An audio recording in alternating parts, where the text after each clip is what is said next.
Hi guys, welcome back to the reading corner. Happy Friday. We're going to continue reading from the Lightning Thief. Chapter 8. We capture a flag. The next few days I settled into a routine that felt almost normal. If we don't count the fact that I was getting lessons from satyrs, nymphs, and a centaur. Each morning I took ancient Greek from Annabeth and we talked about the gods and goddesses in the present tense, which was kind of weird. I discovered Annabeth was right about my dyslexia. Ancient Greek wasn't that hard for me to read, at least no harder than English. After a couple of mornings, I could stumble through a few lines of Homer without too much headache. The rest of the day, I'd rotate through outdoor activities looking for something I was good at. Kyron tried to teach me archery, but we found out pretty quick I wasn't any good with a bow and arrow. He didn't complain, even when he had to snag an arrow out of his tail. Foot racing, no good either. The wood nymph instructors left me in the dust. They told me not to worry about it. They had centuries of practice running away from lovesick gods. But still, it was a little humiliating to be slower than a tree. And wrestling, forget it. Every time I got on the mat, Clarice would pulverize me. There's more where that came from, punk, she'd mumble in my ear. The only thing I really excelled at was canoeing, and that wasn't the kind of heroic skill people expected to see from the kid who had beaten the Minotaur. I knew the senior campers and counselors were watching me, trying to decide who my dad was, but they weren't having an easy time of it. I wasn't as strong as the Ares kids or as good at archery as the Apollo kids. Didn't have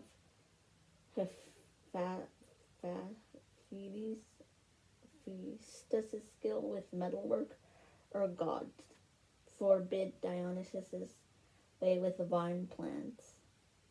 Luke told me I might be a child of Hermes, a kind of jack of all trades, master of none. But I got the feeling he was just trying to make me feel better. He really didn't know what to make of me either. Despite all that, I liked camp.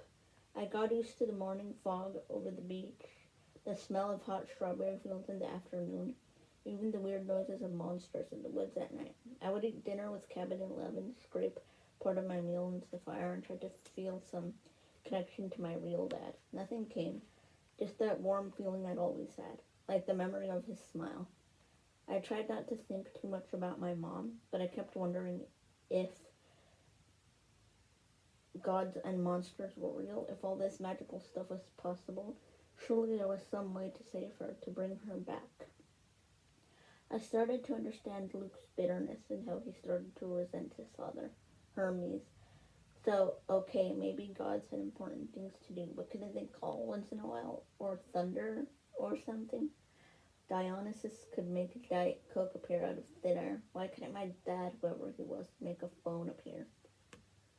Thursday afternoon, 3 days after I arrived at Camp Half-Blood, I had my first sword fighting lesson. Everybody from Cabin 11 gathered in the big circular arena, where Luke would be our instructor. We started with basic stabbing and slashing, using some straw-stuffed dummies in Greek armor. I guess I did okay. At least I understood what I was supposed to do, and my reflexes were good.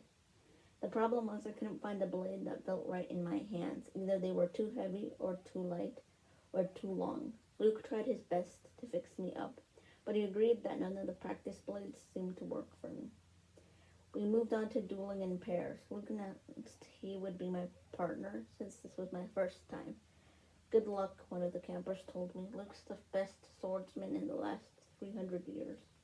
Maybe he'll go easy on me, I said. The camper snorted. Luke showed me thrusts and parries and shield blocks the hard way. With every swipe, I got a little more battered and bruised. Keep your guard up, Percy, he'd say. then whapped me in the ribs with the flat of his blade. No, not that far up. Whap. One. Whap. Now back. Whap. By the time he called the break, I was soaked in sweat. Everybody swarmed the drinks cooler. Luke poured ice water on his head, which looked like such a good idea. I did the same. Instantly, I felt better. Strength stirred back into my arms. The sword didn't feel so awkward. Okay, everybody, circle up, Luke ordered. If Percy doesn't mind, I want to give you a little demo.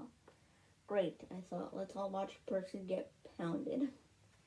The Hermes guys gathered around. They were surprising smiles. I figured they'd be in my shoes before and couldn't wait to see how Luke used me for a punching bag. He told everybody he was going to demonstrate a disarming technique, how to twist the enemy's blade with the flat of your own sword, so that he had no choice but to drop his weapon. This is difficult, he stressed. I've had it used against me. No laughing at Percy now. Most swordsmen have to work years to master this technique.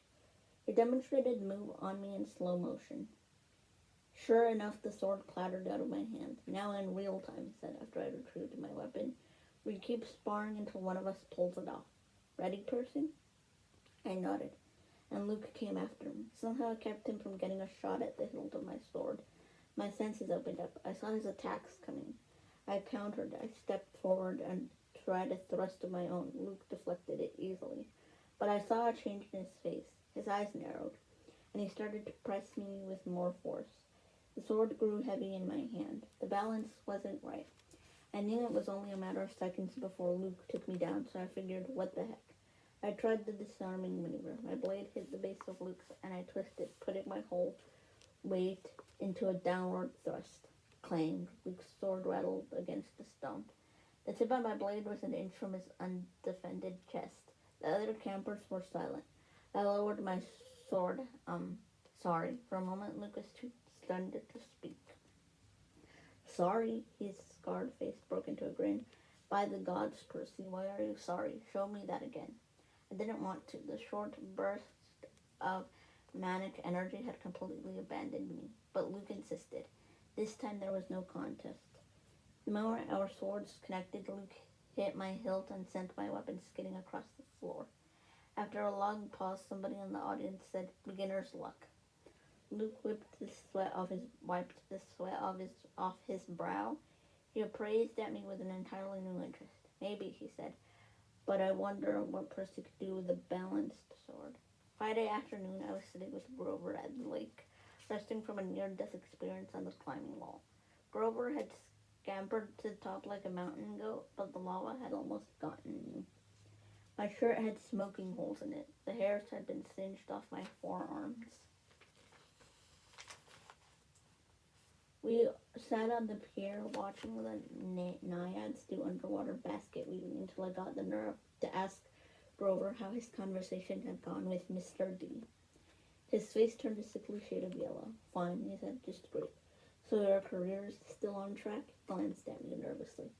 Chiron told you I want a searcher's license? Well, no, I had no idea what a searcher's license was, but it didn't seem like the right time to ask. He just said you had big plans, and that you needed credit for completing a keeper's assignment. So, did you get it? Grover looked down at the naiads. Mr. D suspended judgment. He said I hadn't failed or succeeded with you yet, so our fates were still tied together. If you get a quest and I went along to protect you, and we both came back alive, then maybe he'd consider the job complete. My spirits lifted. Well, that's not so bad, right? Blah, ha, ha. He might as well have transferred me to stable cleaning duty. The chances of you getting a quest, and even if you did, why would you want me along? Of course I'd want you along. Grover stared glumly into the water. Basket weaving must be nice to have a useful skill. I tried to reassure him that he had lots of talents, but that just made him look more miserable. We talked about canoeing and swordplay for a while, then debated the pros and cons of the different gods. Finally, I asked him about the 4 empty cabins. Number 8, the silver one, belongs to Artemis, he said. She vowed to be a maiden forever, so of course no kids. The cabin is, honorary. If she didn't have one, she'd be mad. Yeah, okay, but the other three, the ones at the end, are those the big three? Grover tensed. So we're getting close to a touchy subject. No, one of them. Number two is Hera's, he said. That's another honorary thing. She's the goddess of marriage, so of course she wouldn't go around having affairs with mortals. That's her husband's job. When we say the big three, we mean the three powerful brothers, the sons of Kronos, Zeus, Poseidon, and Hades. Right, after the great battle with the Titans, they took it over the world from their dad and drew lots to decide who got what. Zeus got the sky, I remembered. Poseidon the sea. Hades the underworld. But Hades doesn't have a cabin here. No, he doesn't. No, he doesn't have a throne on Olympus either. He sort of does his own thing down in the underworld.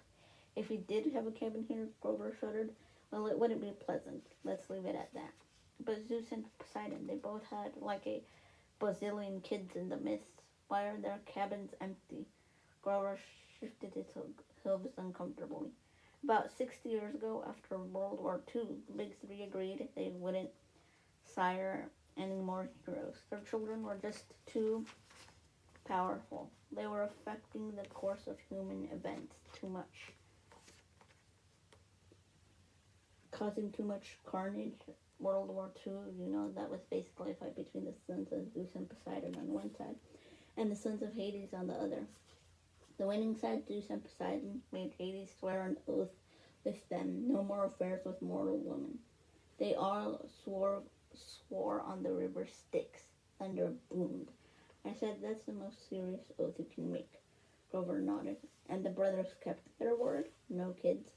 Grover's face darkened. 17 years ago, Zeus fell off the wagon. There was this TV starlet with a big fluffy 80s hairdo. He just couldn't help himself. When their child was born, a little girl named Talia, well, the river Styx is serious about promises. Zeus himself got off easy because he's immortal, but he brought a terrible fate on his daughter. But that isn't fair. It wasn't the little girl's fault.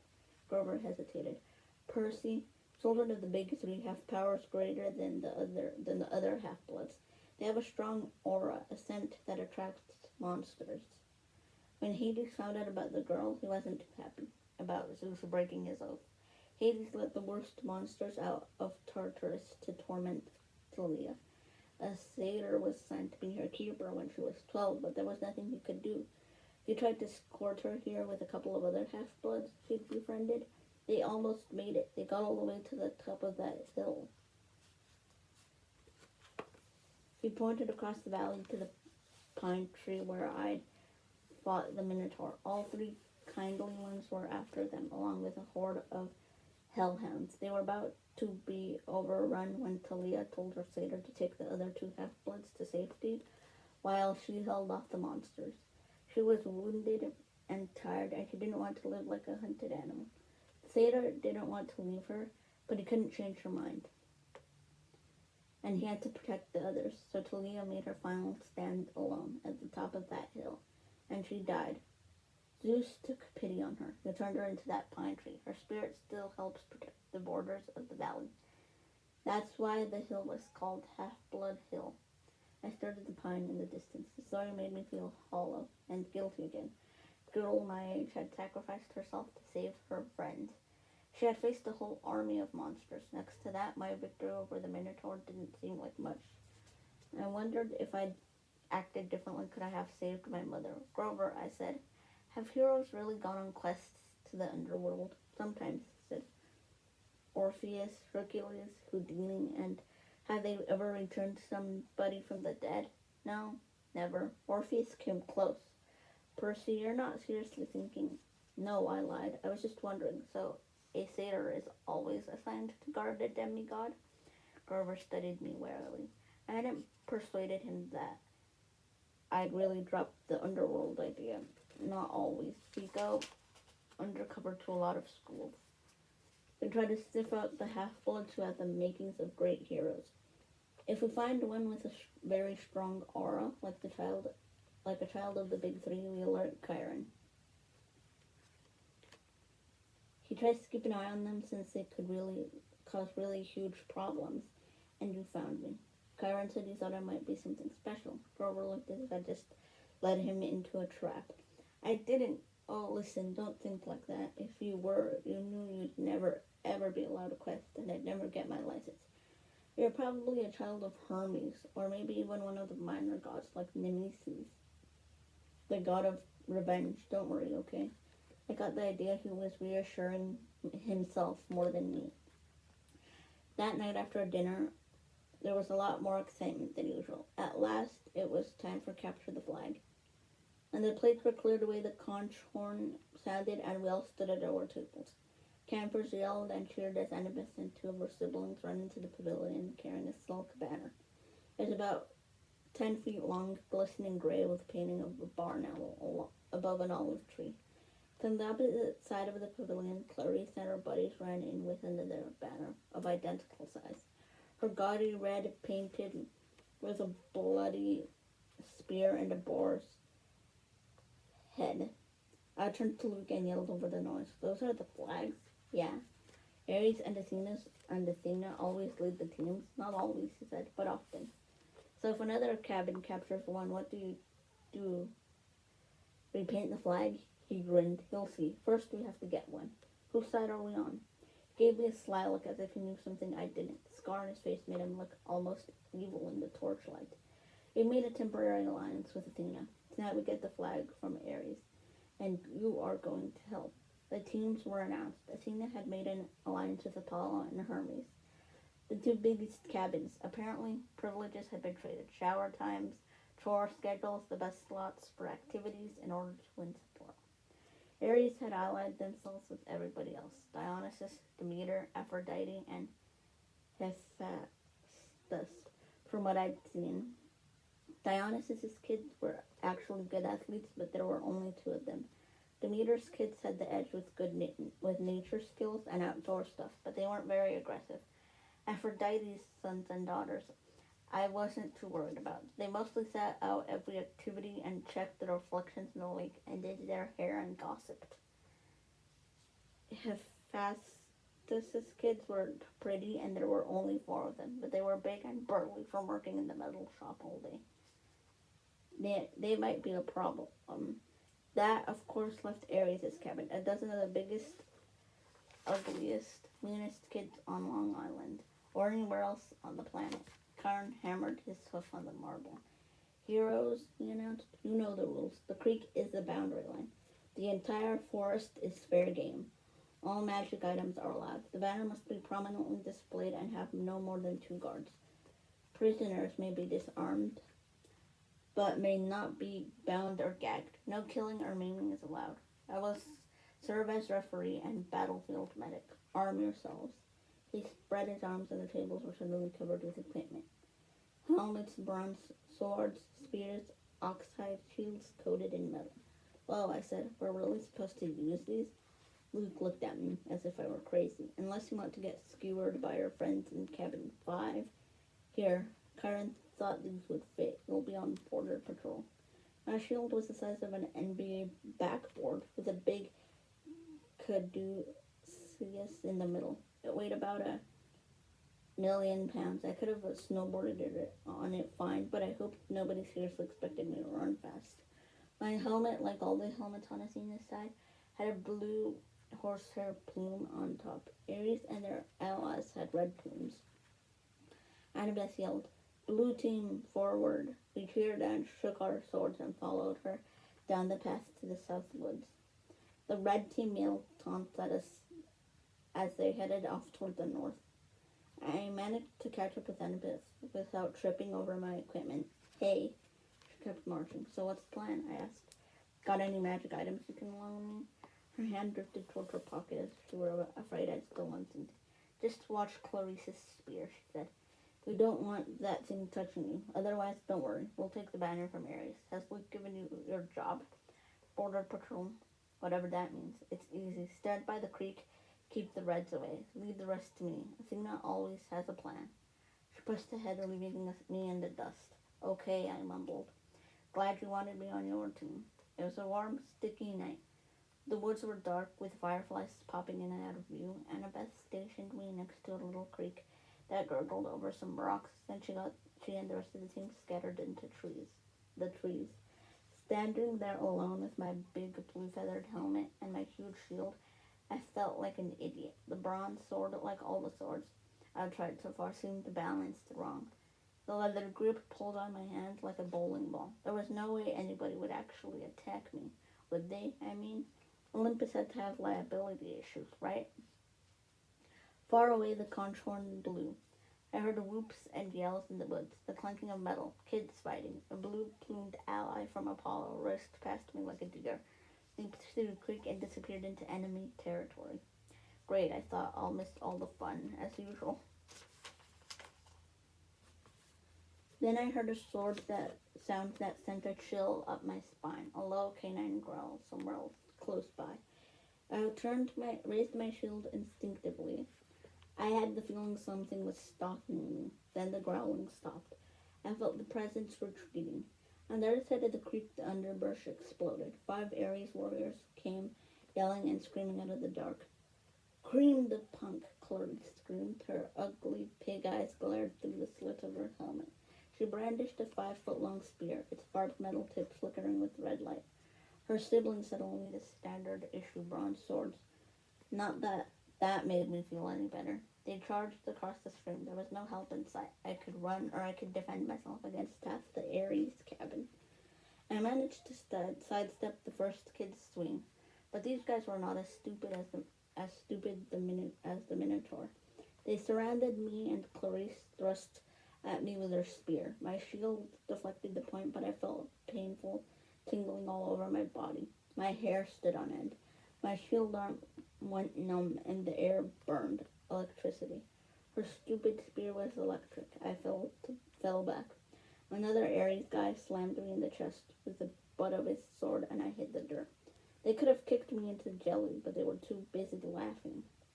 "Give him a haircut," Clarice said. Grabbed his hair. I managed to get to my feet. I raised my sword, but Clarice slammed it aside with her spear as sparks flew. Now both my arms felt numb.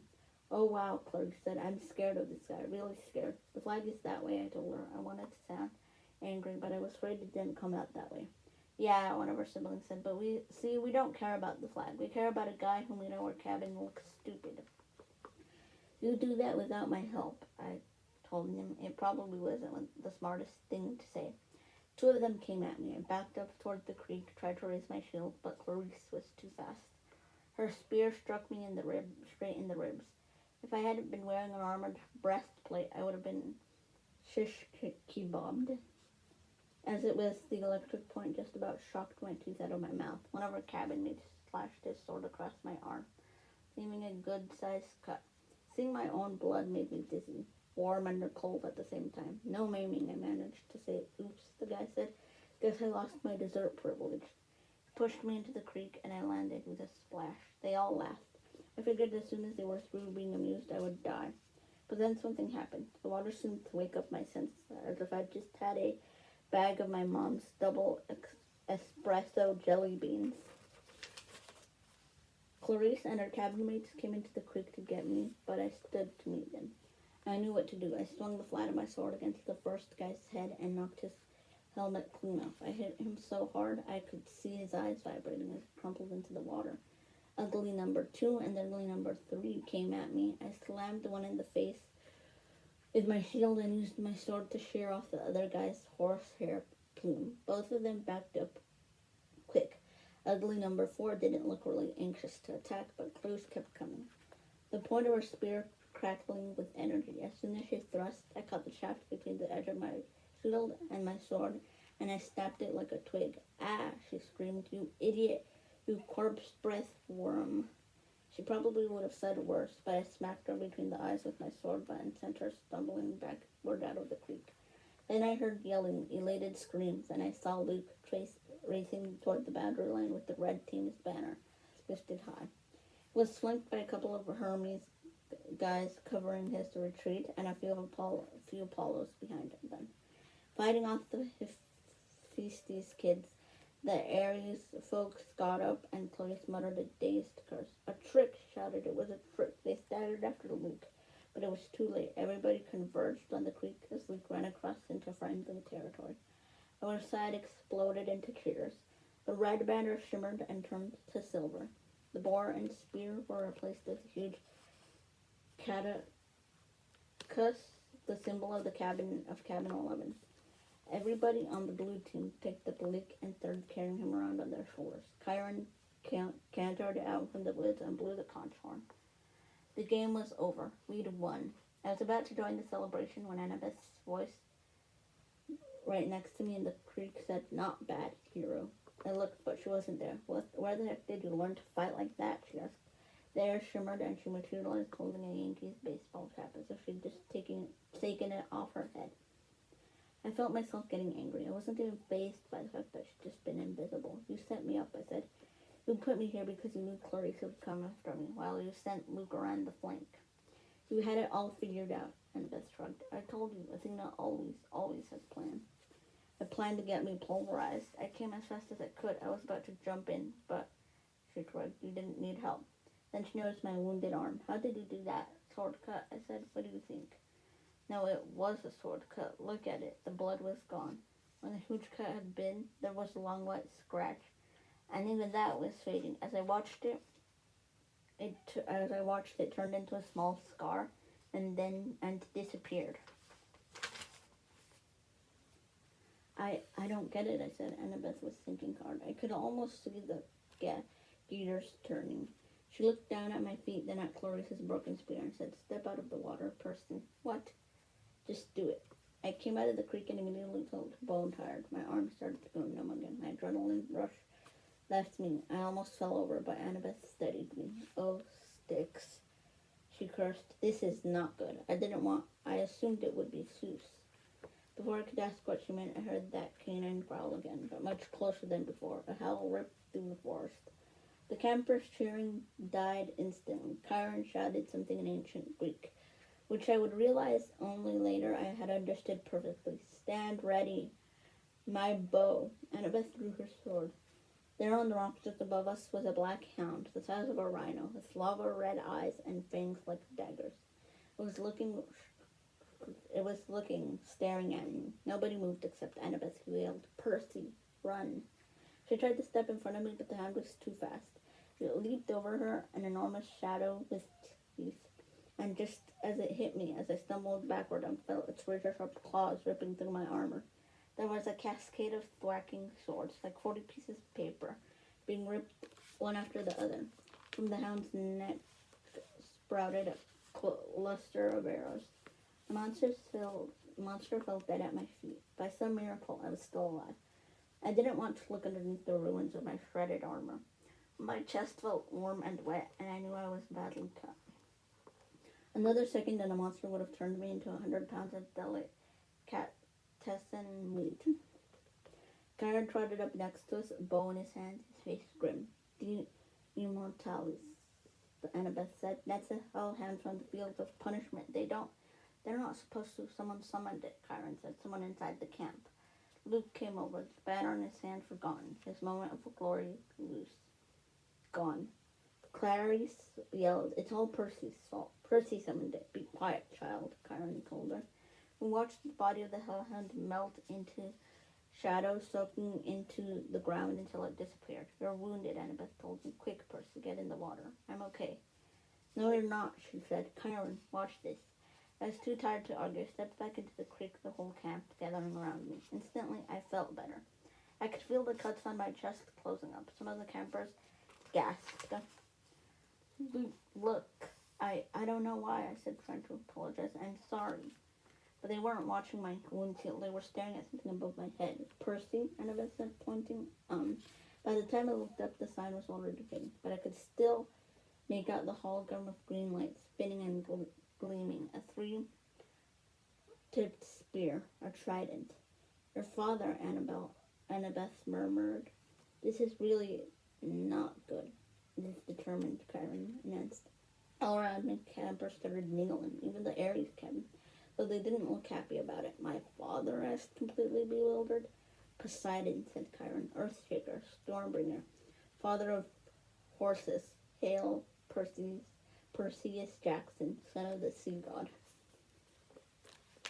Chapter 9. I am offered a quest. The next morning, Chiron moved me to to cabin 3.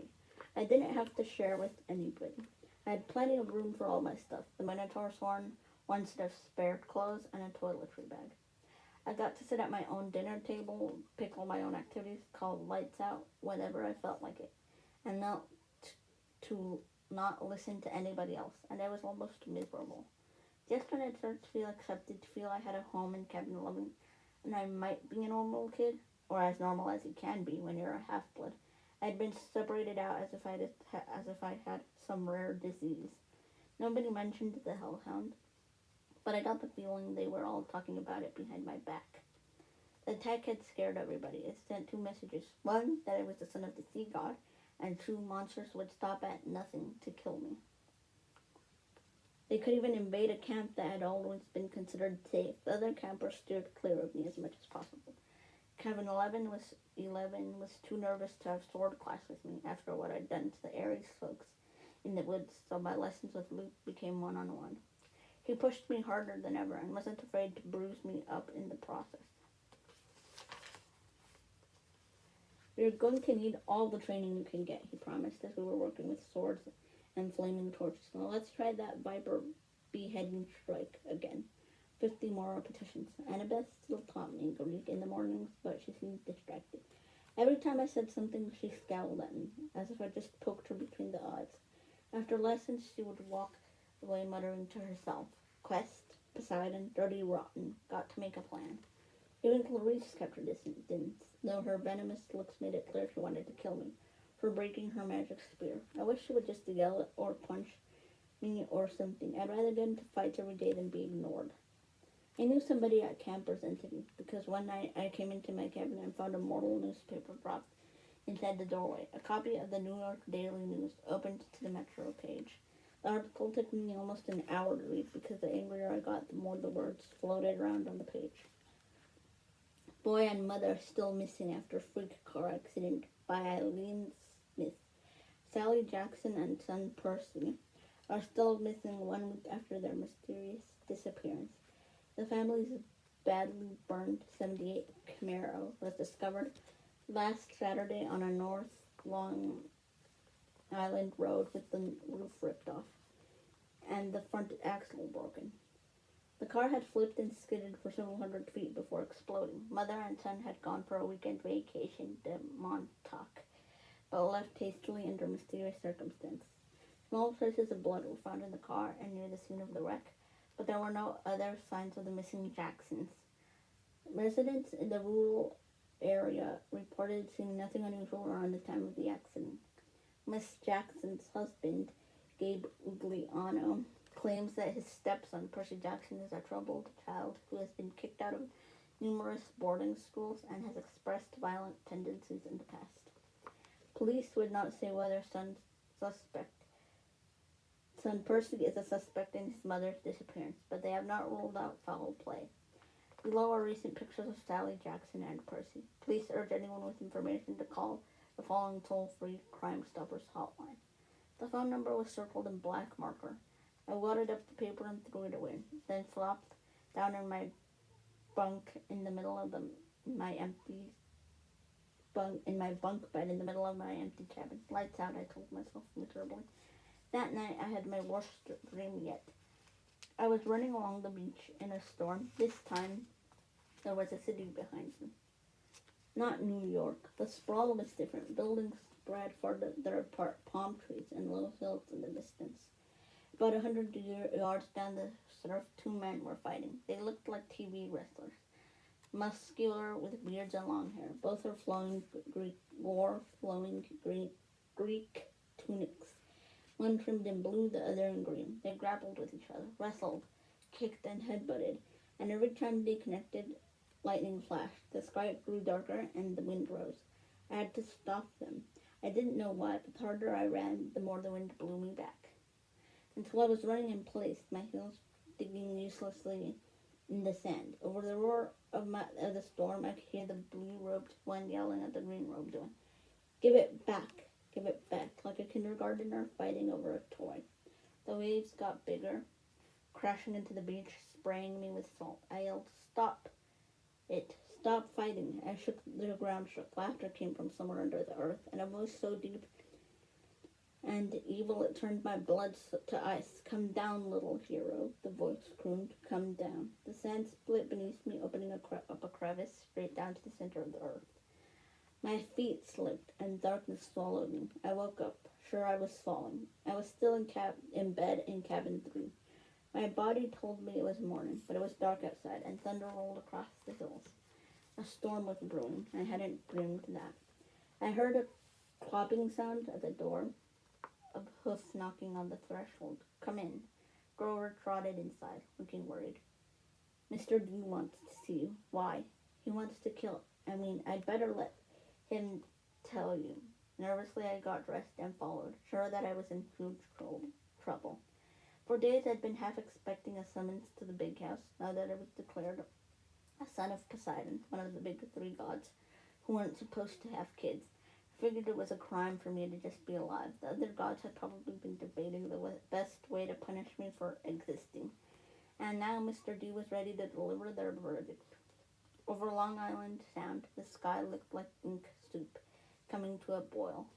A hazy curtain of rain was coming in our direction. I asked Grover if we needed an umbrella. No, he said. It never rains here unless we want it to. I pointed at the storm. What the heck is that, then? He glanced uneasily at the sky. It'll pass around us. Bad weather always does. I realized he was right. In the week I'd been here, it had never even been overcast. The few rain clouds I'd seen had skirted right around the edges of the valley. But this storm, this one was huge. At the volleyball pit, the kids from Apollo's cabin were playing a morning game against the satyrs. Dionysus' twins were walking around in strawberry fields, making the plants grow. Everybody was going about their normal business, but they looked tense. They kept their eyes on the storm. Rover and I walked up to the front porch of the big house. Dionysus sat at the pinnacle table in his tiger-striped Hawaiian shirt with his Diet Coke, just as he had on my first day. Chiron sat across the table in his fake wheelchair. They were playing against invisible opponents, 2 sets of cards hovering in the air. Well, Mr. D said without looking up. Our little celebrity. I waited. Come closer, Mr. D said, and don't expect me to kowtow to you, mortal, just because old Barnacle Beard is your father. A net of lightning flashed across the clouds. Thunder shook the windows of the house. Blah, blah, blah, Dionysus said. Chiron feigned interest in his pinnacle cards. Grover cowered by the railing, so clopping back and forth. If I had my way, Dionysus said, I would cause your molecules to erupt in flames. We'd sweep up the ashes and be done with a lot of trouble. But Chiron seems to feel this would be against my mission at this cursed camp, to keep you little brats safe from harm. Spontaneous combustion is a form of harm, Mr. D, Chiron put in. Nonsense, Dionysus said. Boy wouldn't feel a thing. Nevertheless, I've agreed to restrain myself. I'm thinking of turning you into a dolphin instead, sending you back to your father. Mr. D, Chiron warned. Oh, all right, Dionysus relented. There was one more option, but it's deadly foolishness. Dionysus rose, and the invisible player's cards dropped to the table. To the table. I'm off to Olympus for the emergency meeting. If the boy is still here when I get back, I'll turn him into an Atlantic bottlenose. Do you understand? I'm Perseus Jackson. If you're at all smart, you'll see that that's a much more sensible choice than what Chiron feels he must do. Dionysus picked up a playing card, twisted it, and it became a plastic rectangle. A credit card? No, a security pass. He snapped his fingers. The air seemed to fold and bend around him. He became a hologram, then a wind, then he was gone, leaving only the smell of a fresh pressed grapes lingering behind. Chiron smiled at me, but he looked tired and strained. Sit, Percy, please, and Grover. He did. Chiron laid his cards on the table, a winning hand he hadn't gotten to use. Tell me, Percy, he said. What did he make of the Hell Hand? Just hearing the name made me shudder. Chiron probably wanted me to say, heck, it was nothing. I eat hellhounds for breakfast, but I didn't feel like lying. It scared me, I said. If you hadn't shot it, I'd be dead. You'll meet worse, Percy, far worse, before you're done. Done with what? Your quest, of course. Will you accept it? I glanced at Grover, who was crossing his fingers. Sir, I said, you haven't told me what it is yet. Chiron grimaced. Well, that's the hard part, the details. Thunder rumbled across the valley. The storm clouds had now reached the edge of the beach. As far as I could see, the sky and the sea were boiling together. Poseidon and Zeus, I said, they're fighting over something valuable, something that was stolen, aren't they? Chiron and Grover exchanged looks. Chiron sat forward in his wheelchair. How did you know that? My face felt hot. I wished I hadn't opened my big mouth. The weather since Christmas has been weird, like the sea and the sky are fighting. And I talked to Annabeth, and she'd overheard something about a theft, and I've also been having these dreams. I knew it, Grover said. Hush, Satyr, Chiron ordered. But it is his quest. Grover's eyes were bright with excitement. It must be. Only the Oracle can determine. Chiron stroked his bristly beard. Nevertheless, Percy, you are correct. Your father and Zeus are having their worst quarrel in centuries. They are fighting over something valuable that was stolen. To be precise, a lightning bolt. I laughed nervously. A what? Do not take this lightly, Chiron warned. I'm not talking about some tinfoil covered zigzag you'd see in a second grade play. I'm talking about a 2-foot long cylinder of high-grade celestial bronze, capped on both ends with god-level explosives. Oh, Zeus is the master bolt, Chiron said, getting worked up now. The symbol of his power from which all other lightning bolts are patterned. The first weapon made by the Cyclops for the war against the Titans, the bolt that sheared the top off Mount Etna and hurled Kronos from his throne. The master bolt, which packs enough power to make mortal hydrogen bombs look like firecrackers. And it's missing. Stolen, Chiron said. By who? By whom, Chiron corrected. Once a teacher, always a teacher. By you. My mouth fell open. At least, Chiron held up a hand. That's what Zeus thinks. During the winter solstice at the last council of the gods, Zeus and Poseidon had an argument. The usual nonsense. Mother Rhea has always liked you best. Air disasters are more spectacular than sea disasters, etc.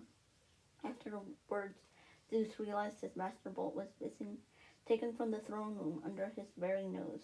He immediately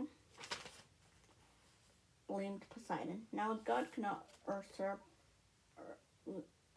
another god's symbol of power directly. That is forbidden by the most ancient of divine laws, but Zeus believed your father convinced a human hero to take it. But I didn't. Patience and listen, child, Chiron said. Zeus has good reason to be suspicious. The forges of the Cyclops are under the ocean, which gives Poseidon some influence over the makers of his brother's lightning. Zeus believes Poseidon has taken the Master Bolt and is now secretly having the Cyclops build an arsenal of illegal copies, which might be used to topple Zeus from his throne. The only thing Zeus wasn't sure about was which hero Poseidon used to steal the bolt. Now Poseidon has openly claimed you as his son. You were in New York over the winter holidays. You could easily have snuck into Olympus. Zeus believes he has found his thief. But I've never even been to Olympus. Zeus is crazy. Chiron and Grover glanced nervously at the sky. The clouds didn't seem to be parting around us, as Grover had promised. They were rolling straight over our valley, sealing us in like a coffin would. Percy, Grover said, we don't use the C word to describe the Lord of the Sky. Perhaps paranoid, Chiron suggested. Then again, Poseidon has tried to use unsee to Zeus before. I believe that was question 38 on your final exam. He looked at me as if he actually expected me to remember question 38.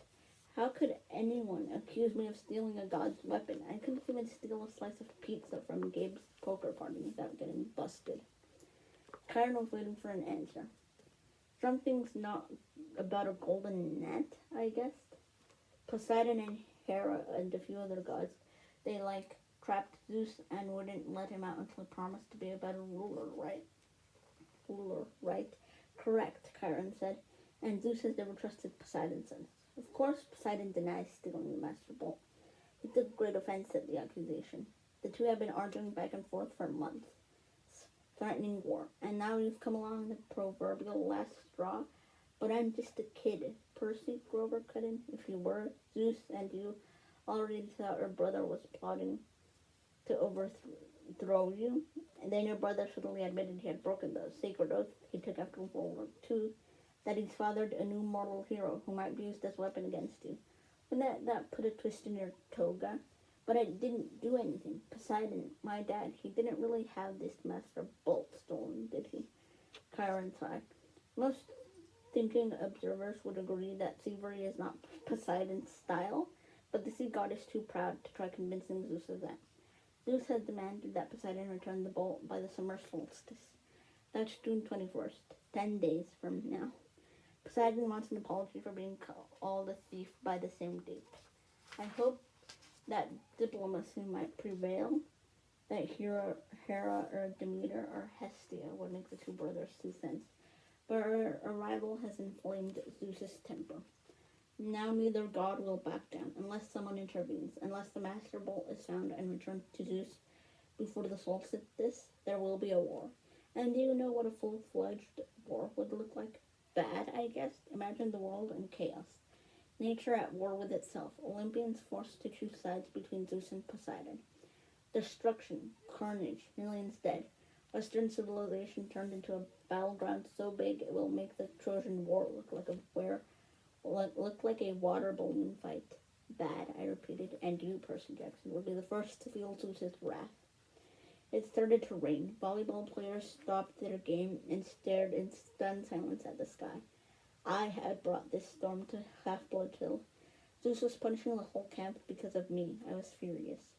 So I have to find the stupid bolt, I said, and return it to Zeus.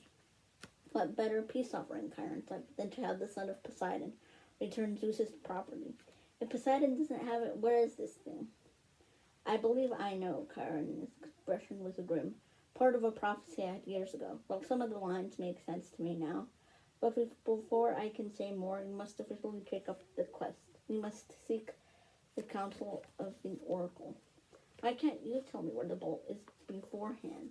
Because if I did, you would be too afraid to accept the challenge. I swallowed. Good reason. You agree, then? I looked at Grover, who nodded encouragingly. Easy for him. I was the one Zeus wanted to kill. All right, I said. It's better than being turned into a dolphin. Then it's time you consulted the oracle, Chiron said. Go upstairs, Percy Jackson. In the attic.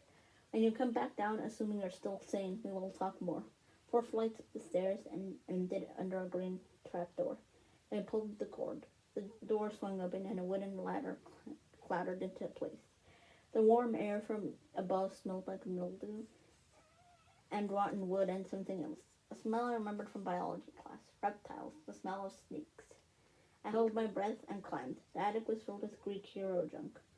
Armor stands covered in cobwebs, once bright shields pitted with rust.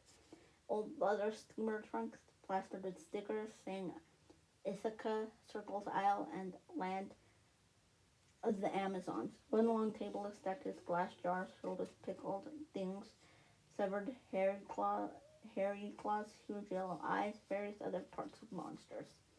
A dusty mounted trophy on the wall looked like a giant snake's head, but with horns and a full set of shark's teeth. The plaque read Hydra Head, number 1, Woodstock, New York, 1969. By the window, sitting on a wooden tripod stool, was the most gruesome memento of all. A mummy. Not the wrapped in cloth kind, but a human female body, shriveled to a husk. She wore a tie-dyed sundress, lots of beaded necklaces, and a headband over long black hair. The skin of her face was thin and leathery over her skull, and her eyes were glassy white slits, as if the real eyes had been replaced by marbles. She'd been dead a long, long time. Looking at her sent chills up my back. And that was before she sat up and stood on her stool and opened her mouth. A green mist poured from the mummy's mouth, coiling over the floor in thick tendrils, hissing like 20,000 snakes. I stumbled over myself, trying to get to the trapdoor, but it slammed shut. Inside my head, I heard a voice slithering into one ear and coiling around my brain.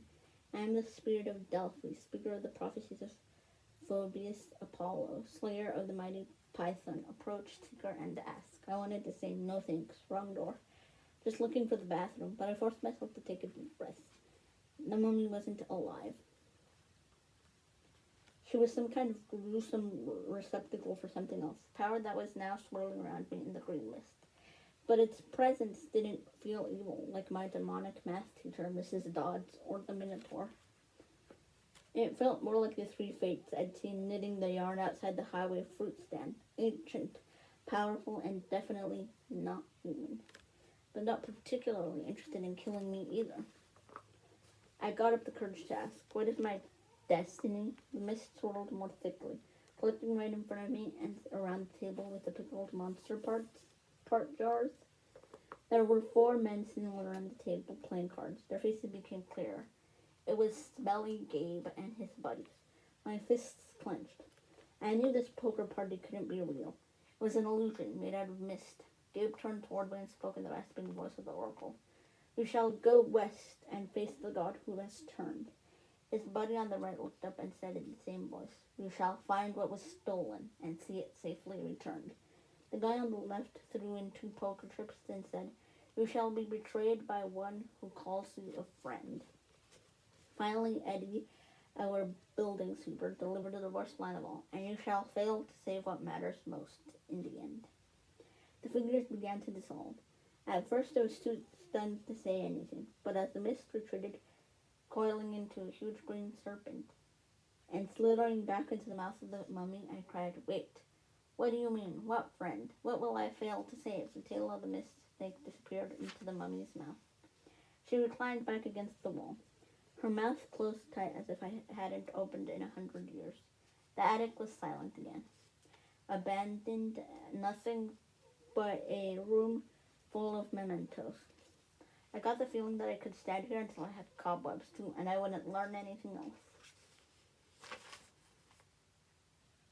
My audience with the oracle was over. Well, Karen asked me. I slumped into a chair at the pinnacle table. She said I would retrieve what was stolen. Grover sat forward, chewing excitedly on the remains of a Diet Coke can. That's great. What did the oracle say? Exactly, Karen pressed. This is important. My ears were still tingling from the reptilian voice. She said I would go west and face a god who had turned. I would retrieve what was stolen and see it safely returned. I knew it, Grover said. Karen didn't look satisfied. Anything else? I didn't want to tell him. What friend would betray me? I didn't have that many, at least. And the last line, I would fail to save what mattered most. What kind of oracle would send me on a quest and tell me, oh, by the way, you'll fail? How could I confess that? No, I said, that's about it. He studied my face. Very well, Percy. But know this. The oracle's words often have double meanings. Don't dwell on them too much. The truth is not always clear until events come to pass. I got the feeling he knew I was holding back something bad, and he was trying to make me feel better. Okay, I said, anxious to change topics. So where do I go? Who's this god in the west? Think, Percy. Chiron said, if Zeus and Poseidon weaken each other in a war, who stands to gain? Somebody else wants to take over, I guess? Yes, quite. Somebody who harbors a grudge, who has been unhappy with his lot since the world was divided eons ago, whose kingdom would grow powerful with the deaths of millions. Someone who hates his brothers for forcing him into an oath to have no more children. An oath that both of them have now broken. I thought about my dreams, the evil voice that had spoken from under the ground. Hades, Chiron nodded. The Lord of the Death is the only possibility. A scrap of aluminum dribbled out of Grover's mouth. Whoa, wait, what? A fury came after Percy, Chiron reminded him. She watched the young man until she was sure of his identity, then tried to kill him. Furies obey only one lord, Hades, yes, but Hades hates all heroes, Grover protested, especially if he has found out Percy is a son of Poseidon.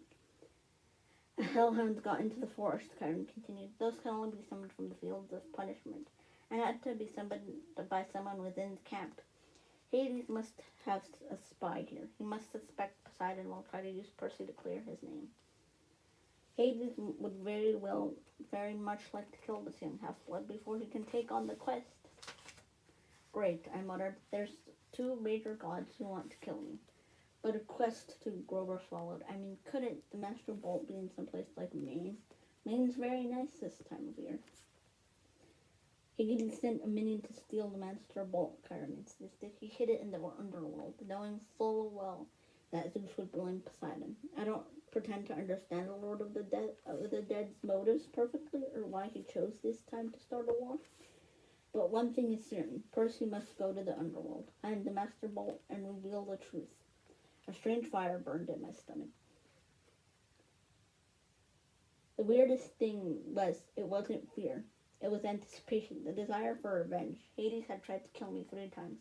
So far, with the Fury, the Minotaur, and the Hellhound. It was his fault my mother had disappeared in a flash of light. Now he was trying to frame me and my dad for a theft we hadn't committed. I was ready to take him on. Besides, if my mother was in the underworld, whoa boy, said the small part of my brain that was still saying, you're a kid, Hades is a god. Grover was trembling. He started eating pinnacle cards like potato chips. The poor guy needed to complete a quest with me so he could get his church license, whatever that was. But how could I ask him to do this quest? Especially when the oracle said I was destined to fail. This was suicide. Like, if we know it's Hades, I told Chiron, why can't we just tell the other gods, Zeus or Poseidon, could go down to the underworld and bust some heads? Suspecting and knowing are not the same, Chiron said. Besides, even if the other gods suspect Hades, and I imagine Poseidon does, they couldn't retrieve the bolt themselves. Gods cannot cross each other's territories except by invitation. That is another ancient rule. Heroes, on the other hand, have certain privileges.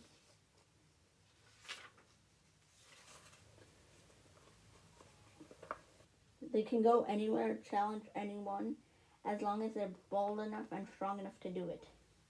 No god can be held responsible for a hero's actions. Why do you think the gods always operate through humans? You're saying I'm being used? I'm saying it's no accident Poseidon has claimed you now. It's a very risky gamble, but he's in a desperate situation. He needs me. My dad needs me. Emotions rolled around me inside like bits of glass in a kaleidoscope. I didn't know whether to feel resentful or grateful or happy or angry. Poseidon had ignored me for 12 years. Now suddenly he needed me. I looked at Chiron. You've known I was Poseidon's son all along, haven't you? I had my suspicions, as I said. I've spoken to the oracle too. I got the feeling there was a lot he wasn't telling me about his prophecy, but I decided I couldn't worry about that right now. After all, I was holding back information too. So let me get this straight, I said. I'm supposed to go to the underworld and confront the Lord of the Dead. Check, Chiron said. Find the most powerful weapon in the universe. Check. And get it back to Olympus before the summer solstice in 10 days. That's about right. I looked at Grover, who gulped down the ace of hearts. Then I mentioned that Ming is a very nice this time of year. He asked quickly. You don't have to go, I told him. I can't ask that of you. Oh, he shifted his feathers.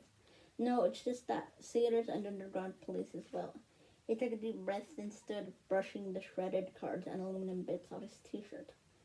You saved my life, Percy. If you're serious about wanting me along, I won't let you down. I felt so relieved I wanted to cry, though I didn't think that would be very heroic. Grover was my only friend I'd ever had for longer than a few months. I wasn't sure what a bit of sailor could do against the forces of the dead, but I felt better knowing he'd be with me. All the way, G-Man, I turned to Chiron. So where do we go? The oracle just said to go west. The entrance to the underworld is always in the west. It moves from age to age, just like Olympus. Right now, of course, it's in America. Where? Chiron looked surprised. I thought that would be obvious enough. The entrance to the underworld is in Los Angeles. Oh, I said naturally. So we just get on a plane? No, Grover shrieked. Percy, what are you thinking? Have you ever been on a plane in your life? I shook my head, feeling embarrassed. My mom had never taken me anywhere by plane. She'd always said we didn't have the money. Besides, her parents had died in a plane crash. Percy, think, Chiron said. You are the son of the sea god. Your father's bitterest rival is Zeus, Lord of the Sky. Your mother knew better than to trust you in a plane and in an airplane. You would be in Zeus's domain. You would never come down again alive. Overhead lightning crackled. Thunder boomed. Okay, I said, determined not to look at the storm. So I'll travel overland. That's right, Chiron said. Two companions may accompany you. Grover is one. The other has already volunteered. If you will accept her help. Gee, I said, feigning surprise. Who else would be stupid enough to volunteer for a quest like this? The air shimmered behind Chiron. Annabeth became visible, stuffing her Yankees cap into her back pocket. I've been waiting a long time for a quest. Seaweed brain, she said. Athena is no fan of Poseidon, but if you're going to save the world, I'm the best person to keep you from messing up, if you do say so yourself, I said. I suppose you have a plan, wise girl? Her cheeks colored. Do you want me to help or not? The truth was I did. I needed all the help I could get. A trigger voice said, that'll work. Excellent, Chiron said. This afternoon we can take you as far as the bus terminal in Manhattan. After that, you are on your own. Lightning flashed. Rain poured down on the meadows that were never supposed to have violent weather. No time to waste, Chiron said. I think we should all get packing. That is the end of chapters 8 and 9 of the Lightning Thief. If you need to catch up on the previous chapters, we've got the playlist, the Percy Jackson and the Olympus Lightning Thief. Bye guys, see you